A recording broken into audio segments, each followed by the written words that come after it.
You know, we're often told that the story of Western music starts with the secret chants of medieval monks. But that story, it leaves out about 40,000 years of history. Today, we're going to go find that missing history. It's a journey that'll take us from prehistoric flutes to ancient hymns, all to uncover a musical world that was almost completely erased. So let's just start with a really simple question. When you think about the history of Western music, the tradition that gave us Bach and Mozart, and eventually the Beatles, where does your mind go? What's the starting point? For most of us, the answer probably sounds a little something like this. That serene, kind of otherworldly sound of Gregorian chant, right? It's a sound we connect with monks and ancient cathedrals and the very beginning of writing music down. It just feels like the beginning. But what if I told you that's not the beginning at all? What if Gregorian chant is actually the end of a story, the final chapter of this huge, diverse musical world that was systematically wiped out? To get how that happened, we've got to go back. Way, way back. So to find the real start, we have to look way beyond the Middle Ages. The first clues aren't in some old manuscript. They're in our own DNA. They're in what you could call a sonic fossil record, buried deep in our evolutionary past. So there's this really cool theory some researchers call musa-language. The idea is that for our ancient ancestors, music and language weren't two separate things. Nope, they were this one single powerful tool used to show emotion, to influence other people, and to build communities, all long before the first actual words were ever spoken. And honestly, this was all about survival. Think about it. Primates keep their social groups tight through physical grooming, but that's a one-on-one activity. As human groups got bigger, that just wasn't going to cut it anymore. So what was the evolutionary workaround? Vocal grooming, singing and chanting together. This actually releases endorphins, it builds trust, and it let us form bigger, more cooperative groups that could totally outcompete their rivals. Music wasn't just art, it was social glue.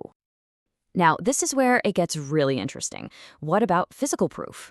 Well, this is the Divje Bebe flute. It was found in Slovenia, and it's dated to over 40,000 years ago. On one side of the argument, you have people saying its holes were clearly drilled by Neanderthals, which would prove they made complex instruments. But on the other side, you've got skeptics who are like, hold on, that's just a bone a hyena chewed on, and we're just seeing a pattern that isn't really there.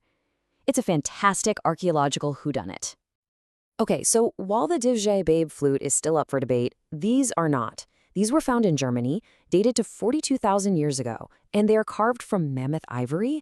I mean, a material that had to be split, hollowed out, and then perfectly sealed back together. This was not an accident. This was precision engineering. It is definitive proof that music was a really central, sophisticated part of early human life. So, we've got instruments. Now let's fast forward from prehistoric caves all the way to the rise of civilization. This is where we find the very first attempts to actually write music down, cracking the code of sound thousands of years earlier than most of us realize. Check out this date, 1400 BCE. That is the date of the oldest known piece of notated music ever found. It's called the Hurrian Hymn No. 6, discovered in what's now Syria, and it's over 3,400 years old. To put that in perspective, that's 1,000 years before Homer wrote the Iliad. But the clay tablet it's on has kicked off this huge debate. The big question, did the Mesopotamians invent harmony? Some scholars believe the notation is actually describing chords, two notes played at the same time. If that's true, it would totally rewrite music history. Others are more cautious and argue it's probably instructions for tuning an instrument or just playing a single melody. The jury's still out, but wow, it proves they had a really complex system for thinking about sound. And then there's this. This is the Siculus epitaph, and it is the oldest complete musical composition in the entire world. It was carved on a Greek tombstone from the 1st century, and it has both the lyrics and the precise musical notation right there. The message is just so powerful and so human. Live fully because life is short. It's an incredible connection to the past. So, we have this rich, ancient tradition, but all that Greek knowledge had to get passed down to medieval Europe. And that's where our story takes a sharp, really unexpected turn.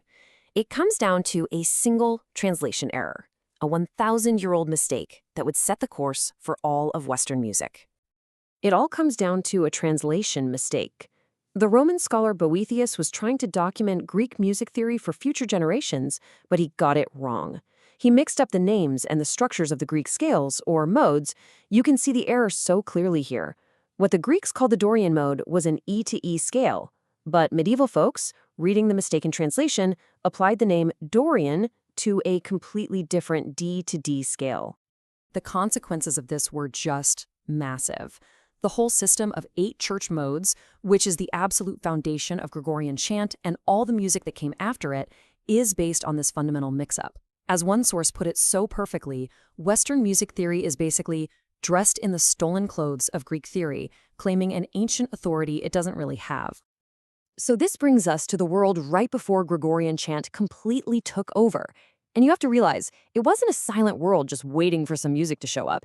It was a continent buzzing with all these vibrant, distinct musical dialects, and every single one had its own unique voice. And that diversity was just extraordinary. I mean, in Rome, you had the wild, super ornate Old Roman chant. In France, the Gallican chant was known for being dramatic and emotional. Spain's Mozarabic chant was incredibly rhythmic. But here's the kicker. Almost all of them were deliberately suppressed. The Emperor Charlemagne wanted a single, unified chant, the Gregorian style, for his entire empire. This was not a musical evolution. This was a political consolidation. So, how do you force a single musical style on a huge empire when all music is just passed down by ear? Well, you invent a technology to lock it in place. You invent notation. This is really the final piece of the whole puzzle. The road to modern notation was pretty gradual. Around 825, you have these things called neumes, which are just little squiggles over the text, basically reminders for singers who already knew the tune. By 900, they got a lot more detailed, but still no precise pitch. The big breakthrough came around 1025, when a guy named Guido of Arezzo invented the 4-line staff. And bam, for the first time ever, pitch could be locked onto the page, and anyone could learn to sight-read a melody. But this incredible invention created a monumental trade-off. What do we gain? Well, we got perfect pitch accuracy and the ability to send a melody flawlessly across a continent. But what did we lose?